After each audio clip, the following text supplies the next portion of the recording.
ತಿಳಿದಿದೆ. ನಮ್ಮ ಮೆರವಣಿಗೆ ಒಂದಿಷ್ಟು ಉದ್ದ ಆಯಿತು.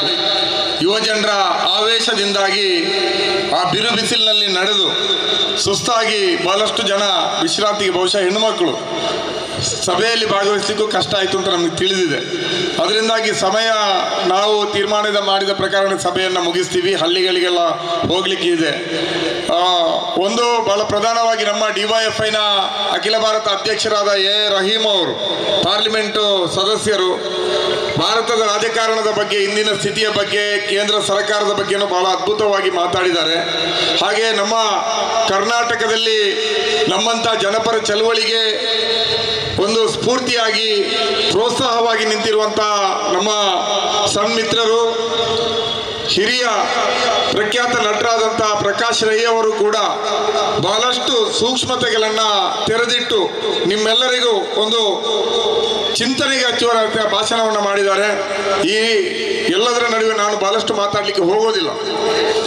ಸ್ನೇಹಿತರೆ ಹಾಗೂ ಸಂಗಾತಿಗಳೇ, DYFI ರಾಜ್ಯ ಸಮ್ಮೇಳನ ಏನು ಮಂಗಳೂರಿನಲ್ಲಿ 3 ದಿನಗಳ ಕಾಲ ನಡೆಯಿತು, ಒಂದು ಸ್ಫೂರ್ತಿಯುತ ಸಮ್ಮೇಳನವಾಗಿ ಅದು DYFIನ ಇತಿಹಾಸದಲ್ಲಿ ಮತ್ತು ನಮ್ಮ ದಕ್ಷಿಣ ಕನ್ನಡ ಜಿಲ್ಲೆಯ ಇತಿಹಾಸದಲ್ಲಿ ಇವತ್ತು ದಾಖಲಾಗಿದೆ.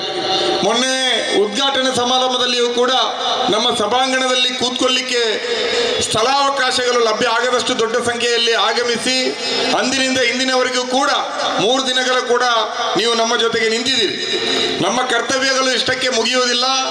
ಈ ಸಮ್ಮೇಳನದಲ್ಲಿ ನಾವು ಮಾಡಿದಂಥ ಚರ್ಚೆಗಳು ಮತ್ತು ಜನರ ಮಧ್ಯೆ ನಮಗೆ ಸಿಕ್ಕಿರುವಂತಹ ಒಂದು ವಿಶ್ವಾಸ, ಪ್ರೀತಿ ಹಾಗೂ ಅವರ ನಿರೀಕ್ಷೆಗಳನ್ನು ಮುಂದಿನ ದಿನಗಳಲ್ಲಿ ಈಡೇರಿಸಲಿಕ್ಕೆ ಮತ್ತಷ್ಟು ಕಟಿಬದ್ಧರಾಗಿ ನಾವು ದುಡಿತೇವೆ. ಹೌದು, ದಕ್ಷಿಣ ಕನ್ನಡ ಜಿಲ್ಲೆ ವರ್ತಮಾನದ ಕಾಲದಲ್ಲಿ ಈ ತುಳು ಸೀಮೆ BJPಯ ಕೋಮುವಾದದ ಒಂದು ಆಟದ ಮೈದಾನ ಆಗಿದೆ ಅನ್ನುವಂತಹದ್ದು ನಮ್ಗೆಲ್ರಿಗೂ ಗೊತ್ತಿದೆ. ಆದರೆ ನಾವು ಇದೆಲ್ಲವೂ ಕೂಡ BJP ಮತ್ತವರ ಪರಿವಾರ ಈ ದಕ್ಷಿಣ ಕನ್ನಡ ಜಿಲ್ಲೆಯನ್ನು ಪೂರ್ತಿ ಆವರಿಸಿಕೊಂಡಿದೆ, ಇಲ್ಲಿ ನಮಗೆ ಸ್ಪೇಸೇ ಇಲ್ಲ ಅಂತ ಹೇಳಿ ಸುಮ್ಮನೆ ಕೂರುವವರು ನಾವಲ್ಲ. ಎಡಪಂಥೀಯ ಚಿಂತನೆಗಳು ಹುಟ್ಕೊಂಡಿರೋದೇ ಒಂದು ಪ್ರತಿರೋಧದ ಧ್ವನಿಯಾಗಿ ನಾವು ಅದರಲ್ಲಿಯೂ ಕೂಡ DYFI ಭಾರತ ದೇಶದಲ್ಲಿ ಸ್ಥಾಪನೆ ಆಗುವಾಗ ನಮಗೆ ಸ್ಫೂರ್ತಿಯಾಗಿದ್ದಂಥದ್ದು ಸಂಗಾತಿ ಭಗತ್ ಸಿಂಗ್ ಯಾವ ಆದರ್ಶವನ್ನು ಮುಂದೆ ಇಟ್ಕೊಂಡ್ರು. ಆ ಸಂದರ್ಭದಲ್ಲಿ ತನ್ನ 23ನೇ ವರ್ಷದ ಆ ವಯಸ್ಸಿನಲ್ಲಿ ಈ ದೇಶದ ಜನತೆ ಸ್ವಾತಂತ್ರ್ಯಕ್ಕಾಗಿ ಹಂಬಲಿಸ್ತಾ ಇರುವಂತಹ ಸಂದರ್ಭದಲ್ಲಿ ಅಂತಹ ಬ್ರಿಟಿಷ್ ಸರ್ವಾಧಿಕಾರವನ್ನು ಎದುರಾಕೊಂಡು ಹೋರಾಟವನ್ನು ಮಾಡಿದರು. ಯಾವುದೇ ರೀತಿ ಅಂಜಿಕೆ ಇಲ್ಲದೆ ಅವರು ತನ್ನ ಪ್ರಾಣ ಹೋಗ್ತದೆ ಅಂತ ತಿಳಿದಾಗಲೂ ಗೊತ್ತಿದ್ದು ಕೂಡ ಯಾವುದೇ ಹಿಂಜರಿಕೆ ಇಲ್ಲದೆ ಅವತ್ತು ಗಲ್ಲುಗಂಬವನ್ನು ಏರಿದರು. ಅಂತಹ ಒಬ್ಬ ಅಮರ ಕ್ರಾಂತಿಕಾರಿಯ ಸ್ಫೂರ್ತಿಯಿಂದ, ಅವರ ಚಿಂತನೆಗಳಿಂದ ಪ್ರಭಾವಿತರಾದಂತಹ DYFI ಸಂಘಟನೆ ಹಾಗೂ ಅದರ ಸಂಗಾತಿಗಳು ಯಾವುದೇ ಕಾರಣಕ್ಕೂ ಕೂಡ ಇವತ್ತು ಹಿಂಜರಿಯುವಂತ ಪ್ರಶ್ನೆ ಇಲ್ಲದೆ ನಾವು ಈ ದೇಶದಲ್ಲಿ ಮಾತ್ರ ಅಲ್ಲ, ಕರ್ನಾಟಕ ರಾಜ್ಯದಲ್ಲಿ ಮಾತ್ರ ಅಲ್ಲ, ಸಂಘ ಪರಿವಾರದ ಪ್ರಯೋಗಶಾಲೆ ಆಗಿರುವಂತಹ ಈ ಕರಾವಳಿಯಲ್ಲಿ ಖಂಡಿತವಾಗಿ ನಾವು ಮುನ್ನಡಿತೀವಿ ಅನ್ನುವಂಥ ಮಾತನ್ನ ಈ ಸಂದರ್ಭದಲ್ಲಿ ಹೇಳಲಿಕ್ಕೆ ಬಯಸ್ತೀವಿ. ಇವತ್ತು ದಕ್ಷಿಣ ಕನ್ನಡ ಜಿಲ್ಲೆಯ ಯುವಜನತೆ ಆಲೋಚನೆ ಮಾಡಬೇಕು. ಈಗಾಗಲೇ ಪ್ರಕಾಶ್ ರಾಜ್ ಅವರು ಹೇಳಿದರು ಯಾವ ಮಟ್ಟಿಗೆ ನಮ್ಮ ಜಿಲ್ಲೆಯಲ್ಲಿ ಇವತ್ತು ವಲಸೆಗಳು ನಡೀತಾ ಇದೆ ಅನ್ನುವಂಥದ್ದು. ದಕ್ಷಿಣ ಕನ್ನಡ ಜಿಲ್ಲೆಯಲ್ಲಿ ನಿಮ್ಗೆ ಗೊತ್ತಿರಬೇಕು, ಪ್ರತಿ ವರ್ಷ 40,000 ವಿದ್ಯಾರ್ಥಿಗಳು ವಿವಿಧ ಕಾಲೇಜುಗಳಲ್ಲಿ ಸರ್ಟಿಫಿಕೇಟ್ಗಳನ್ನು ಹಿಡಿದು ಅರ್ಹ ಉದ್ಯೋಗಾಕಾಂಕ್ಷಿಗಳಾಗಿ ಇವತ್ತು ಹೊರಗಡೆ ಬರ್ತಾ ಇದ್ದಾರೆ.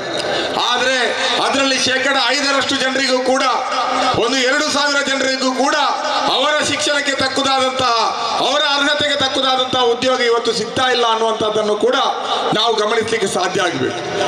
ಬಾಕಿಯ ಯುವಜನರು ಯಾವುದೋ ಪೆಟ್ರೋಲ್ ಬಂಪ್ಗಳಲ್ಲಿ, ಯಾವುದೋ ಹೋಟೆಲ್ಗಳಲ್ಲಿ ರೂಮ್ ಬಾಯ್ಗಳಾಗಿ, ಇನ್ನು ಯಾವುದೋ ಖಾಸಗಿ ಮೆಡಿಕಲ್ ಕಾಲೇಜು, ಖಾಸಗಿ ಆಸ್ಪತ್ರೆಗಳು, ಖಾಸಗಿ ಹೋಟೆಲ್ಗಳಲ್ಲೋ ಇವತ್ತು ಗುತ್ತಿಗೆ ಆಧಾರದಲ್ಲಿ ಅತ್ಯಂತ ನಿಕೃಷ್ಟವಾದಂಥ ವೇತನಕ್ಕೆ ದುಡಿಯುವಂತಹ ಒಂದು ಸಂದರ್ಭ ಸೃಷ್ಟಿಯಾಗಿದೆ. ನಮ್ಮದೇ ತುಳುನಾಡಿನಲ್ಲಿ MRPL ಬಂತು, SEZ ಬಂತು, ಹಲವಾರು ಉದ್ಯಮಗಳು ನಮ್ಮಲ್ಲಿ ಸ್ಥಾಪನೆ ಆಯಿತು. ಆದರೆ ದಕ್ಷಿಣ ಕನ್ನಡ ಜಿಲ್ಲೆಯ ಜನರಿಗೆ, ಯುವ ಜನರಿಗೆ ಅಲ್ಲಿ ಉದ್ಯೋಗ ಅವಕಾಶಗಳು ಸಿಗ್ತಾ ಇಲ್ಲ. ನಾನೊಂದು ಉದಾಹರಣೆಯನ್ನು ಹೇಳಲಿಕ್ಕೆ ಬಯಸ್ತೀನಿ. ಇವತ್ತು ನಡೀತಾ ಇರುವಂತಹ ಬೆಳವಣಿಗೆ ನಿಮ್ಗೆಲ್ರಿಗೂ ಗೊತ್ತಿರಬೇಕು ಬಂಧುಗಳೇ. ದಕ್ಷಿಣ ಕನ್ನಡ ಜಿಲ್ಲೆಯ ಯುವ ಜನರು ಇವತ್ತು ಹೆಚ್ಚು ಈ ಕುರಿತು ಚಿಂತನೆಯನ್ನ ಮಾಡಬೇಕಾಗಿದೆ. ನಮ್ಮದೇ ನೆಲದಲ್ಲಿ SEZ ಬಂತು, ನಮ್ಮದೇ ನೆಲದಲ್ಲಿ MRPL ಬಂತು. SEZ ಅಲ್ಲಿ ಭೂಮಿ ಕಲ್ಕೊಂಡವರಿಗೆ ಉದ್ಯೋಗ ಕೊಡ್ತೀವಿ ಅಂತ ಹೇಳಿ ಕುಟುಂಬಕ್ಕೊಂದು ಉದ್ಯೋಗ ಕೊಟ್ಟರು. ಅದರಲ್ಲಿ ಒಂದು ಕಂಪನಿಯನ್ನ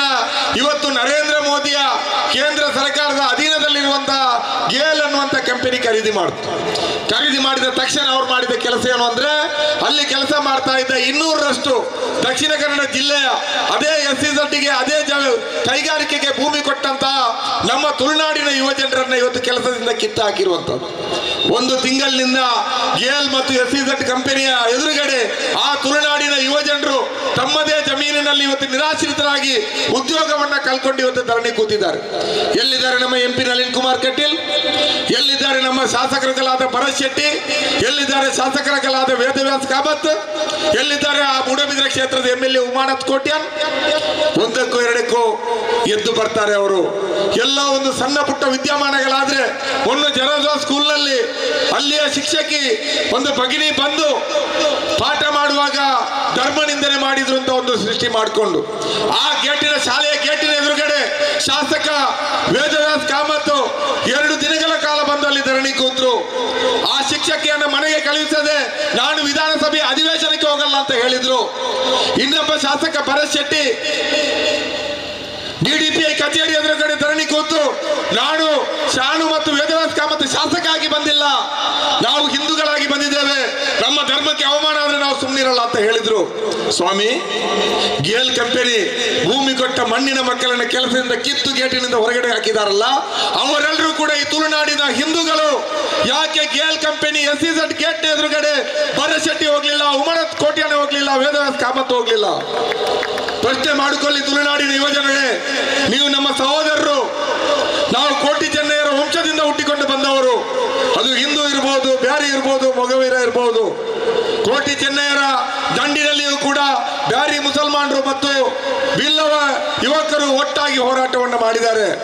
ಇಲ್ಲಿ ರಾಣಿ ಅಬ್ಬಕ್ಕನ ಸೈನ್ಯದಲ್ಲಿ ಬ್ಯಾರಿ ಮುಸಲ್ಮಾನರು ಮತ್ತು ಮೊಗವೀರ ಬಂಧುಗಳು ಒಟ್ಟಿಗೆ ಆ ಸೈನ್ಯದಲ್ಲಿ ಪೋರ್ಚುಗೀಸರ ವಿರುದ್ಧ ಹೋರಾಟವನ್ನು ಮಾಡಿ ಬಲಿದಾನಗಳನ್ನು ಮಾಡಿದ್ದಾರೆ. ಇಂತಹ ಪರಂಪರೆ ಇರುವಂತ ನಾವು ಇವತ್ತು ಎಂತಹ ಶಾಸಕರುಗಳನ್ನ ಪಡೆದಿದ್ದೀವಿ ನಾಯಕರುಗಳಾಗಿ. ಶಾಲೆ ಎದುರುಗಡೆ ಬಂದು ಒಂದು ಬಡಪಾಯಿ ಟೀಚರ್ ಅನ್ನ ವಜಾ ಮಾಡಿಂತ ಧರಣಿ ಕೂತು ಆ ಸಂಸ್ಥೆಯ ಅಲ್ಪಸಂಖ್ಯಾತ ಸಂಸ್ಥೆಯ ಧಾರ್ಮಿಕ ಬಂಧು ಭಗಿನಿಯರು ಬರುವಾಗ ಅವರನ್ನ ಅವಹೇಳನವಾಗಿ ನಡೆಸ್ಕೊಂಡಂತ ಒಬ್ಬ ಶಾಸಕರು ನಮ್ಮ ಇವತ್ತು ನಾಯಕರುಗಳು ಅಲ್ವಾ? ತುಳುನಾಡಿಗೆ ಕೋಟಿ ಚೆನ್ನಯ್ಯರು ನಾಯಕರಾಗಿದ್ರು, ತುಳುನಾಡಿಗೆ ಕೊರಗೆ ತನಿಯನಾಥಿಕೆ ಆಗಿದ್ರು, ತುಳುನಾಡಿಗೆ ಬೇರೆ ಬೇರೆ ರೀತಿಯ ಬಬ್ಬರಿಯ ನಾಯಕ ಆಗಿದ್ರು, ತುಳುನಾಡಿಗೆ ಸಿರಿಯಪ್ಪೆ ನಾಯಕಿಯಾಗಿದ್ರು, ಪೋರ್ಚುಗೀಸರ ವಿರುದ್ಧ ಹೋರಾಡಿದಂತ ರಾಣಿ ಅಬ್ಬಕ್ಕ ನಮಗೆ ನಾಯಕಿಯಾಗಿದ್ರು. ಈಗ ವೇದವ್ಯಾಸ್ ಕಾಮತ್, ನಳಿನ್ ಕುಮಾರ್ ಕಟೀಲ್ ನಮಗೆ ನಾಯಕರು. ಒಂದು ಪಂಪಲ್ ಪವರ್ ಮಾಡಲಿಕ್ಕೆ 15 ವರ್ಷ ಅಲ್ವಾ? ಯಾವತ್ತಾದ್ರೂ ನಿಮ್ಮ ಸಮಸ್ಯೆಗಳಿಗೆ ಧ್ವನಿ ಎತ್ತಿದಾರ? MRPL ಇನ್ನೊಂದು ಕಂಪನಿಯನ್ನ ಖರೀದಿ ಮಾಡ್ತು, OMPL ಅಂತ SEZ ಒಳಗಡೆ ಎದ್ದು ಕಳೆದ 3-4 ತಿಂಗಳ ವಿದ್ಯಮಾನ. MRPLಗೆ ಮರ್ಜ್ ಆಯ್ತು ಅದು. ಆಮೇಲೆ ಏನ್ ಮಾಡ್ಬೇಕು? OMPL ನಲ್ಲಿ ದುಡಿತಾ ಇರುವಂತ ನಮ್ಮೂರಿನ ಯುವಕರು, ಅವರು ಕೂಡ ಜಮೀನು ಕೊಟ್ಟ ಕುಟುಂಬದವರು, MRPL ನಲ್ಲಿ ಏನು ವೇತನ ಕೊಡ್ತಾ ಇದ್ದಾರೋ ಅದೇ ವೇತನವನ್ನು ಆ ಕಂಪನಿ ವಿಲೀನ ಆದ್ಮೇಲೆ OMPL ನಲ್ಲಿ ದುಡಿಯುವವರಿಗೂ ಕೊಡಬೇಕಿತ್ತು. ಇಲ್ಲ, MRPL ನಲ್ಲಿ ದುಡಿಯುವಂತಹ ನೌಕರರ ಅರ್ಧ ವೇತನ ಮಾತ್ರ OMPL ನವರಿಗೆ. ಅವರು 2 ಸಲ ಧರಣಿ ಕೂತ್ರು. ಭರತ್ ಶೆಟ್ಟಿಯೂ ಬರಲಿಲ್ಲ, ವೇದವ್ಯಾಸ್ ಕಾಮತ್ತೂ ಬರಲಿಲ್ಲ, ನಳಿನ್ ಕುಮಾರ್ ಕಟೀಲು ಬರಲಿಲ್ಲ. ಈಗ ಅಭ್ಯರ್ಥಿ ಆಗ್ಲಿಕ್ಕೆ ಓಡಾಡ್ತಾ ಇರುವಂತಹ ಇನ್ನೊಬ್ಬರು ಕೋಣ ಓಡಿಸುವಂತಹ ಒಬ್ಬರು ಅಭ್ಯರ್ಥಿ ಇದ್ದಾರೆ, ಕಂಬಳದ್ದು MP ಆಗ್ಲಿಕ್ಕೆ ಸಿದ್ಧ ಆಗಿದ್ದಾರೆ, ಅವರೂ ಬರಲಿಲ್ಲ. ಕನ್ನಡಿಗ ಪ್ರಭಾಕರ್ ಭಟ್ರದ್ದು ಅಡ್ರೆಸ್ಸೇ ಇಲ್ಲ. GL ವಂಚನೆಗೊಳಗಾಗಿ MRPL ನಿಂದ ವಂಚನೆಗೊಳಗಾದಿರುವಂತ OMPL ನ ಹುಡುಗರು, ಹಿಂದೂ ಹುಡುಗರಿಗೆ ಅನ್ಯಾಯ ಆಗಿದೆ ಅಂದ್ರೆ ಪ್ರಭಾಕರ್ ಭಟ್ರಿಗೆ ಗೊತ್ತಾಗಲ್ಲ, ವೇದವ್ಯಾಸ್ ಕಾಮತ್ರಿಗೆ ಗೊತ್ತಾಗಲ್ಲ. ಆದ್ರೆ ಎಲ್ಲಾದ್ರೂ ಸಣ್ಣ ಪುಟ್ಟ ಧರ್ಮ ದಂಗಲ್ಗೆ ಸಂಬಂಧಪಟ್ಟದ್ದಾದ್ರೆ, ಎಲ್ಲಾದ್ರೂ ಒಂದು ಅಪರಿಚಿತ ಹೆಣ ಬೀದಿ ಬದಿಯಲ್ಲಿ ಸಿಕ್ಕಿದ್ರೆ ಅದು ಹಿಂದೂ ಮುಸಲ್ಮಾನ ಅಂತ ಓಡಿ ಬರುವಂತ ಇಂತಹ ನಾಯಕರುಗಳನ್ನು ನಾವು ಇವತ್ತು ಆವರಿಸಿದ್ವಿ. ಎಂತಹ ಸ್ಥಿತಿ ಬಂತು ನಮ್ಗೆ? ಮಂಗಳೂರಿನ ಜೈಲುಗಳು ಯಾಕೆ ತುಂಬಿ ತುಳುಕ್ತಾ ಇದೆ? ಯಾಕೆ ಇಲ್ಲಿ ಮಂಗಳೂರು ಇವತ್ತು ಮಾದಕ ದ್ರವ್ಯಗಳ ರಾಜಧಾನಿಯಾಗಿದೆ? ಯಾಕೆ ಇವತ್ತು ಡ್ರಗ್ ಎಡಿಕ್ಟ್ ಆಗಿದ್ದಾರೆ? ಯಾಕೆ ಕ್ರಿಮಿನಲ್ಗಳ ಸ್ವರ್ಗ ಆಗಿದೆ? ಇಂತಹ ಪ್ರಶ್ನೆಗಳನ್ನ ಮಾಡಬೇಕಾಗಿದೆ. ಗೊತ್ತಿರಲಿ ಬಂಧುಗಳೇ, ಉಳ್ಳಾಲ ಶ್ರೀನಿವಾಸ್ ಮಲ್ಯರು, ಕಾರ್ನಾಡ್ ಸದಾಶಿವ ರಾಯರು, ಉಡುಪಿಯ ಹಾಜಿ ಅಬ್ದುಲ್ಲರಂತಹ ನಾಯಕರುಗಳು ನಮ್ಗೆ ಈ 20ನೇ ಶತಮಾನದಲ್ಲಿ ದಕ್ಷಿಣ ಕನ್ನಡ ಜಿಲ್ಲೆ ತುಳುನಾಡನ್ನ ಕಟ್ಟಿದ್ರು. ಅಂತಹ ಮಹಾನ್ ನಾಯಕರುಗಳನ್ನ, ಅದರಲ್ಲಿ ಉಲ್ಲಾಲ ಶ್ರೀನಿವಾಸ ಮಲ್ಯರು MP ಆಗಿ ಲೋಕಸಭಾ ಸದಸ್ಯರಾಗಿ ಭಾರತ ದೇಶದ ಖಜಾನೆಯಲ್ಲಿ ದುಡ್ಡಿಲ್ಲದಂತ ಕಾಲದಲ್ಲಿ ಎಂತ ಮಹಾನ್ ಸಾಧನೆಗಳನ್ನ ಈ ಜಿಲ್ಲೆಗೆ ತಂದ್ರು. ಈಗ ಪೆಟ್ರೋಲು, ಡೀಸೆಲು, ಇನ್ನೊಂದು ಮತ್ತೊಂದು GST, ಮಣ್ಣು, ಮಸಿ ಅಂತ ಹೇಳಿ ದಿನ ನಿಮ್ಮ ಜೇಬಿಂದ ಕಿತ್ತು ಕಿತ್ತು ಕಿತ್ತು ಕೇಂದ್ರ ಸರ್ಕಾರದ ಖಜಾನೆಗೆ ಹಾಕ್ತಾ ಇದೀವಿ. ಆದ್ರೆ ನಮ್ಗೆ ಒಂದು ಕೂಲೂರು ಸೇತುವೆ 7 ವರ್ಷ ಆಯ್ತು ಕಟ್ಲಿಕ್ಕೆ, ವಿರುದ್ಧ ಸಾಧ್ಯ ಆಗ್ಲಿಲ್ಲ ಅಲ್ವಾ? ಇನ್ನೂ ದುಡ್ಡು ಸಾಕಾಗಲ್ಲ ಅಂತ ಇವರಿಗೆ ಮಂಗಳೂರಿನ ವಿಮಾನ ನಿಲ್ದಾಣವನ್ನು ಅದಾನಿಗೆ ಮಾರಿದ್ರು 3 ಕಾಸಿಗೆ. ಮಂಗಳೂರಿನ ಹಾರ್ಬರ್ ಅನ್ನು ಅದಾನಿಗೆ ಇವತ್ತು ಕೊಡುವಂತ ಪ್ರಕ್ರಿಯೆ ಆರಂಭ ಆಗಿದೆ. ನಮ್ಮ ಮಂಗಳೂರಿನಿಂದ ಅವರು ಕಟ್ಟಿದಂತ ಬ್ಯಾಂಕ್ಗಳು ಪೂರ್ತಿಯಾಗಿ ಇವತ್ತು ನರೇಂದ್ರ ಮೋದಿ ಮತ್ತು ಗೆಳೆಯರಿಗೆ ಬೇಕಾದವರ ಪಾಲಾಗ್ತಾ ಇದೆ. ಎಲ್ಲಿದ್ದೀವಿ ನಾವು ಮಾತಾಡ್ತಾ? ಧರ್ಮದ ಹೆಸರಲ್ಲಿ ಕಿತ್ತಾಡ್ತೀವಿ. ಮುಸಲ್ಮಾನರನ್ನು ಕಂಡಾಗ ನಮಗೆ ಅಭದ್ರತೆ ಕಾಡ್ತದೆ, ಕ್ರೈಸ್ತರನ್ನು ಕಂಡಾಗ ನಮಗೆ ಅಭದ್ರತೆ ಕಾಡ್ತದೆ. ಶತ್ರುಗಳ ತರ ಕಾಣ್ತಾರೆ. ನಮ್ಮ ಶತ್ರುಗಳು ಅಲ್ಲಿದ್ದಾರೆ ದೆಹಲಿಯಲ್ಲಿ. ಕೇಳಿ ನೀವು, ನಳಿನ್ ಕುಮಾರ್ ಕಟೀಲ್ ಹತ್ರ ಕೇಳಿ, ಗೇಲಿನ ಹುಡುಗರಿಗೆ ಯಾಕೆ ನೀವು ನ್ಯಾಯ ಕೊಡಿಸ್ಲಿಲ್ಲ? SEZಗೆ ಭೂಮಿ ಕೊಟ್ಟ ಹುಡುಗರಿಗೆ ಇನ್ನೂ ಯಾಕೆ ಉದ್ಯೋಗ ಕೊಡಿಸ್ಲಿಲ್ಲ? MRPL ನ ಮಾಲಿನ್ಯದ ವಿರುದ್ಧ ನಾವೆಲ್ಲ ಸೇರಿ ಮಾಡಿದಂತ ಹೋರಾಟದಲ್ಲಿ ಸರ್ಕಾರಿ ಆದೇಶ ಆಗಿದ್ರು ಕೂಡ ಅದನ್ನು ಈಡೇರಿಸಲಿಕ್ಕೆ ಒಬ್ಬ MP ಆಗಿ ನಿಮ್ಗೆ ಯಾಕೆ ಸಾಧ್ಯ ಆಗ್ಲಿಲ್ಲ? ಡಬಲ್ ಇಂಜಿನ್ ಸರ್ಕಾರ ಇದ್ದಾಗಲೂ ಮಾಡಿಲ್ಲ. ಈಗ ನರೇಂದ್ರ ಮೋದಿ ಅವರ ಪವರ್ಫುಲ್ ಸಿಂಗಲ್ ಇಂಜಿನ್ ಅಲ್ಲೂ ಕೂಡ ಮಾಡ್ತಾ ಇಲ್ಲ. ಮತ್ತೆ ಇಲೆಕ್ಷನ್ಗೆ ಬರ್ತಾ ಇದ್ದೀವಿ. ರಾಮ ಮಂದಿರ ಕಟ್ಟಿದಿರಿ ಅನ್ನುವಂಥ ಸಾಧನೆ, ಜರೋದಾ ಸ್ಕೂಲ್ನ ಟೀಚರ್ ಅನ್ನ ಕೆಲಸದಿಂದ ತೆಗೆದಾಕ್ತೀವಿ ಅನ್ನುವಂಥದ್ದು ನಿಮ್ಮ ಸಾಧನೆ, ಕಲ್ಲಡ್ಕ ಪ್ರಭಾಕರ್ ಭಟ್ರು ಯಾವುದೋ ಮುಸ್ಲಿಂ ಹೆಣ್ಣು ಮಕ್ಕಳನ್ನು ಅವಹೇಳನ ಮಾಡಿದ್ರು ಅನ್ನುವಂಥದ್ದು ನಿಮ್ಮ ಸಾಧನೆ ಅಲ್ವಾ? ತುಳುನಾಡಿನ ಯುವಜನರು ಆತ್ಮವಿಮರ್ಶೆ ಮಾಡ್ಕೊಳ್ಬೇಕು. ಏನ್ ನಡೀತಾ ಇದೆ ಇಲ್ಲಿ? ಯಾಕೆ ಪ್ರಭಾಕರ್ ಭಟ್ ಅಂತವರ ಭಾಷಣಗಳಿಗೆ ನೀವು ಕುಡಿದು ಕುಪ್ಪಳಿಸ್ತಾ ಇದ್ದೀರಿ? ಇದರಿಂದ ನಿಮ್ಗೆ ಉದ್ಯೋಗ ಬರ್ತದಾ? ಇದರಿಂದ ನಿಮ್ಮ ಮನೆಯಲ್ಲಿ ಫೀಸು ಕಟ್ಟಲಿಕ್ಕೆ ಕಷ್ಟಪಡ್ತಾ ಇರುವಂತ ನಿಮ್ಮ ಸಹೋದರ ಸಹೋದರಿಯರು ಶಿಕ್ಷಣ ಸಂಸ್ಥೆಗಳಿಗೆ ಫೀಸ್ ಕಟ್ಟಲಿಕ್ಕೆ ಆಗದೆ ಇವತ್ತು ಕಣ್ಣೀರಾಗ್ತಾ ಇದಾರಲ್ಲ, ಅವ್ರಿಗೇನಾದ್ರೂ ಫ್ರೀ ಎಜುಕೇಶನ್ ಸಿಗ್ತದಾ? ಮೊನ್ನೆ ನಮ್ಮದೇ ಭರತ್ ಶೆಟ್ಟರ್ ಹೇಳಿದ್ರಲ್ಲ, ಹಿಂದೂ ವಿದ್ಯಾರ್ಥಿಗಳು ಕ್ರೈಸ್ತ ಶಿಕ್ಷಣ ಸಂಸ್ಥೆಗಳನ್ನ ತೊರೆಯಿರಿ ಅಂತ. ಪ್ರಭಾಕರ್ ಭಟ್ರ ಶಾಲೆಗೆ, MB ಪುರಾಣಿಕರ ಶಾಲೆಗೆ ಏನಾದ್ರೂ ಸೇರಿಸ್ತಾರ? ಸರ್ಕಾರಿ ಶಾಲೆಗಳಿಗೆ ಟೀಚರ್ಗಳನ್ನ ತರ್ತಾರ? ಸರ್ಕಾರಿ ಕಾಲೇಜುಗಳಿಗೆ ಮೇಸ್ಟ್ರುಗಳನ್ನ, ಲೆಕ್ಚರ್ಗಳನ್ನ ಕೊಡಿಸ್ತಾರ? ಸರ್ಕಾರಿ ಆಸ್ಪತ್ರೆಗಳಿಗೆ ವೈದ್ಯರನ್ನ ನೇಮಕ ಮಾಡ್ತಾರ? 35 ವರ್ಷಗಳಿಂದ ದಕ್ಷಿಣ ಕನ್ನಡ ಜಿಲ್ಲೆಯನ್ನ BJP ಆಳ್ತಾ ಇದೆ. ಧನಂಜಯ ಕುಮಾರ್, ಸದಾನಂದ ಗೌಡ, ನಳಿನ್ ಕುಮಾರ್ ಕಟೀಲ್, ಈಗ ಕೆಲವ್ರದ್ದೇನು ನಳಿನ್ ಕುಮಾರ್ ಕಟೀಲ್ರನ್ನ ಬದಲಾವಣೆ ಮಾಡಿದ್ರೆ ಸಾಕು. ನಳಿನ್ ಕುಮಾರ್ ಕಟೀಲ್ ಇದ್ರು, ಬೇರೆಯವರು ಬಂದ್ರು. BJPಗೆ ದಕ್ಷಿಣ ಕನ್ನಡ ಜಿಲ್ಲೆಯ ಯುವ ಜನರ ಸಮಸ್ಯೆಗಳನ್ನ ಪರಿಹರಿಸುವ ಇಚ್ಛಾಶಕ್ತಿ ಇದೆಯಾ ಅಂತ ಕೇಳಿ. ಗೇಲ್ನಲ್ಲಿ ಕೆಲಸ ಕಲ್ಕೊಂಡು ಇವತ್ತು ಬೀದಿಯಲ್ಲಿ ನಿಂತಿರುವಂತಹ ತುಳುನಾಡಿನ ಮಣ್ಣಿನ ಮಕ್ಕಳೇನಿದ್ದಾರೆ ಅವರ ಸಮಸ್ಯೆ ನಳಿನ್ ಕುಮಾರ್ ಕಟೀಲ್ರ ಸಮಸ್ಯೆ ಅಲ್ಲ, ಅದು BJP ಉಂಟು ಮಾಡಿರುವಂತಹ ಸಮಸ್ಯೆ. BJP ನಳಿನ್ ಕುಮಾರ್ ಕಟೀಲ್ ಮತ್ತು ಎಲ್ಲ 6 MLAಗಳು ಕೂಡ ಇವತ್ತು ಅಸಹಾಯಕರಾಗಿದ್ದಾರೆ. ಯಾಕೆ ಅಂದ್ರೆ ನರೇಂದ್ರ ಮೋದಿಯ ವಿರುದ್ಧ, ನರೇಂದ್ರ ಮೋದಿಯ ಎದುರು, RSS ನ ಎದುರು ಇವತ್ತು ಅವರು ಎದ್ದು ನಿಂತು ಪ್ರಶ್ನೆ ಮಾಡುವಂತ ಯಾವುದೇ ಅವಕಾಶಗಳಿಲ್ಲ. ಗುಲಾಮರಾಗಿ ಇವತ್ತು ಅವರು ರಾಜಕಾರಣವನ್ನ ಮಾಡ್ತಾ ಇದ್ದಾರೆ. ಇಂಥ ರಾಜಕಾರಣಕ್ಕೆ ನಾವು ಅವಕಾಶವನ್ನ ಕೊಡ್ಬೇಕಾ? ನಾವು ಮತ್ತೆ ಎಚ್ಚರಗೊಳ್ಬೇಕು. ಅವತ್ತು ಕೋಟಿ ಚೆನ್ನಯ್ಯರು ತನ್ನ ಜೊತೆಯಲ್ಲಿ ಹೋರಾಟಕ್ಕೆ ಇಳಿದಂತ ಬ್ಯಾರಿ ಯುವಕರನ್ನ ಅವರು ಹೊರಗೆ ತಳ್ಳಲಿಲ್ಲ. ಬನ್ನಿ ಒಟ್ಟಿಗೆ ಗರಡಿಯಲ್ಲಿ ಅಂಗ ಸಾಧನೆ ಮಾಡಿ ನಮ್ಮ ಆತ್ಮಗೌರವಕ್ಕಾಗಿ, ನಮ್ಮ ಬದುಕಿನ ಹಕ್ಕಿಗಾಗಿ ಹೋರಾಡೋಣ ಅಂತ ಹೇಳಿದ್ರು. ಹಿಂದೂ ಮುಸ್ಲಿಂ ಅನ್ನುವಂಥ ಪ್ರಶ್ನೆ ಕೋಟಿ ಚೆನ್ನಯ್ಯರಿಗೆ ಇರಲಿಲ್ಲ, ರಾಣಿ ಅಬ್ಬಕ್ಕನಿಗೆ ಇರಲಿಲ್ಲ, ತುಳುನಾಡಿನಲ್ಲಿದ್ದಂಥ ಬೇರೆ ಬೇರೆ ದೈವಗಳಾಗಿರುವಂಥ ಅವತ್ತಿನ ಹೋರಾಟಗಾರರಿಗೆ ಇರಲಿಲ್ಲ, ಕಲ್ಲುರಟಿ ಕೋಡದಬ್ಬಗೂ ಇರಲಿಲ್ಲ, ಬಬ್ಬರಿಯನಿಗೂ ಇರಲಿಲ್ಲ. ತುಳುನಾಡಿನ ಮಣ್ಣಿನಲ್ಲಿ ಕಾಯ ಮರೆತು ಮಾಯ ಆದಂತಹ ಇವತ್ತು ಆರಾಧ ಪುರುಷರಿಗೆ ಇರಲಿಲ್ಲ. ನಮ್ಗೆ ನಿಮ್ಗೆ ಯಾಕಿರ್ಬೇಕು?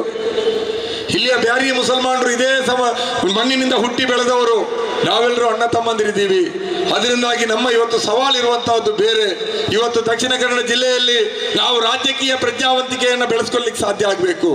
ದುಡ್ಡಿದ್ದವರಿಗೆ ಜಯಕಾರ ಮಾಡುವಂತಹ ರಾಜಕಾರಣ, ಧರ್ಮಾಂಧತೆಯಿಂದ ಪೂರ್ತಿಯಾಗಿ ನಮ್ಮನ್ನು ನಾವು ಮರೆತು ಭ್ರಮಾಲೋಕದಲ್ಲಿ ತೇಲಾಡುವಂತಹ ರಾಜಕಾರಣಕ್ಕೆ ಅಂತ್ಯವನ್ನ ಹೇಳಿ ಜನಪರ ಹೋರಾಟಕ್ಕಾಗಿ ನಾವು ಒಂದಾಗಬೇಕಾಗಿದೆ. DYFI ಇವರು ಕೇಳ್ತಾ ಇರೋದೇನು? ಸಾಮರಸ್ಯ, ಉದ್ಯೋಗ, ಘನತೆ, ಬದುಕಿನ ಹಕ್ಕಿಗಾಗಿ. ದಕ್ಷಿಣ ಕನ್ನಡ ಜಿಲ್ಲೆಗೆ ಒಂದು ಸರ್ಕಾರಿ ಮೆಡಿಕಲ್ ಕಾಲೇಜ್ ಕೊಡಿ, ದಕ್ಷಿಣ ಕನ್ನಡ ಜಿಲ್ಲೆಗೆ ವೆಡ್ಲಾಕ್ ಆಸ್ಪತ್ರೆಯನ್ನು ಒಂದು ಸೂಪರ್ ಸ್ಪೆಷಾಲಿಟಿ ಆಸ್ಪತ್ರೆ ಮಾಡಿ, ಒಂದು ಕ್ಯಾನ್ಸರ್ ಆಸ್ಪತ್ರೆಯನ್ನು ತನ್ನಿ, ಒಂದು ಹೃದಯದ ಆಸ್ಪತ್ರೆಯನ್ನು ತನ್ನಿ.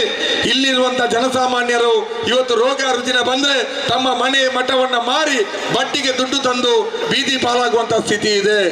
ಅವರ ಕಣ್ಣೀರನ್ನು ಒರೆಸಿ ಅವರ ಮಕ್ಕಳಿಗೆ ಉತ್ತಮ ಶಿಕ್ಷಣ ಕೊಡುವಂತ ಕಡಿಮೆ ಖರ್ಚಿನಂತ ಶಾಲೆಗಳನ್ನ ತೆರೆಯಿರಿ. ಇದು ನಮ್ಮ ಬೇಡಿಕೆ, ಇದು ನಮ್ಮ ಕೂಗು. ಇಂತಹ ಸಂದರ್ಭದಲ್ಲಿ ತುಳುನಾಡಿನ ಯುವಜನತೆ ಇವತ್ತು ಉದ್ಯೋಗದ ಹಕ್ಕಿಗಾಗಿ ಧ್ವನಿ ಎತ್ತೋಣ. ಯಾವುದೇ ಜಾತಿ ಇರಲಿ, ತುಳುನಾಡಿನಲ್ಲಿ ಹುಟ್ಟಿರುವಂತಹ ಈ ಕರ್ನಾಟಕ ರಾಜ್ಯದ 2-3 ಜಿಲ್ಲೆ ಯುವಜನರು ಒಟ್ಟಾಗಿ ಇವತ್ತು ಧ್ವನಿಯನ್ನ ಎತ್ತಬೇಕಾಗಿದೆ. ಕರುನಾಡಿನ ಯುವಜನರು ಒಟ್ಟಾಗಿ ಸರ್ಕಾರಿ ಹುದ್ದೆಗಳನ್ನು ಭರ್ತಿ ಮಾಡಿ ನಮಗೆ ಉದ್ಯೋಗ ಸೃಷ್ಟಿ ಮಾಡುವಂತಹ ಇವತ್ತು ಏನಾದ್ರೂ ಯೋಜನೆಗಳನ್ನ ತನ್ನಿಂತ ನಾವು ಇವತ್ತು ಒಟ್ಟಾಗಿ ಹೋರಾಟಗಳನ್ನು ಮಾಡಬೇಕಾಗಿದೆ. ಆತ್ಮಗೌರವವಿಲ್ಲದ ಬದುಕು, ಭದ್ರತೆ ಇಲ್ಲದಂತ ಬದುಕು, ಅಭದ್ರತೆಯಿಂದ ನರಳಾಡುವಂತ ಬದುಕು ಸಾಕು ಅಂತ ನಾವು ಕೇಳಬೇಕಾಗಿದೆ. ಈ ಬಿಜೆಪಿ ಮತ್ತು ಬೇರೆಯವರು ಮಾಡಿರುವಂತಹ ಈ ಒಂದು 3-4 ವರ್ಷದ ಅನಾಹುತಕಾರಿ ಆಡಳಿತದಿಂದ ಇವತ್ತು ಗಲ್ಫ್ ರಾಷ್ಟ್ರಗಳಲ್ಲಿ ಜೀತಗಾರಿಕೆ ಅಂತ ಉದ್ಯೋಗವನ್ನ ನಮ್ಮ ಈ ಮಣ್ಣಿನ ಯುವಜನರು ಮಾಡ್ತಾ ಇದ್ದಾರೆ. ಯಾವ ರಾಜಕೀಯ ಪಕ್ಷಕ್ಕೆ ಕಾಳಜಿ ಇದೆ? ಬಿಜೆಪಿ ಅವರು ಯಾವತ್ತಾದ್ರೂ ಮಾಡಿದಾರ? ಗಲ್ಫಿಗೆ ಹೋಗಿ ಹಾರ ಹಾಕಿಸ್ಕೊಳ್ತೀರಿ, ಅವರಿಂದ ಸನ್ಮಾನ ಮಾಡಿಸ್ಕೊಳ್ತೀರಿ. ಆದ್ರೆ ಅವರು ಮೊನ್ನೆ ಬಂದ್ರು, ಮುಖ್ಯಮಂತ್ರಿಯನ್ನ ಕಂಡ್ರು, ನಮಗೂ ಕೂಡ ಒಂದು ವಿಶೇಷ ಪ್ಯಾಕೇಜ್ ತನ್ನಿ, ನಾವು ಗಲ್ಫ್ ರಾಷ್ಟ್ರದಲ್ಲಿ ನಮ್ಮ ಬದುಕಿಡೀ ದುಡಿದು ಇಲ್ಲಿಯ ಮಾರುಕಟ್ಟೆಯನ್ನ ನಾವು ಬಲಿಷ್ಠಗೊಳಿಸಿದ್ದೀವಿ, ನಮ್ಮ ಕುಟುಂಬವನ್ನ ಸಾಕಿದ್ದೀವಿ. ನಾಳೆ ನಾವು ಅಲ್ಲಿಯ ಕೆಲಸವನ್ನ ಮುಗಿಸಿ ನಮ್ಮ ಯೌವನವನ್ನ ಪೂರ್ತಿ ಅಲ್ಲಿ ಮುಗಿಸಿ ಇಲ್ಲಿಗೆ ಬರುವಾಗ ಬರಿಜೇಬಾಗ್ತೀವಿ.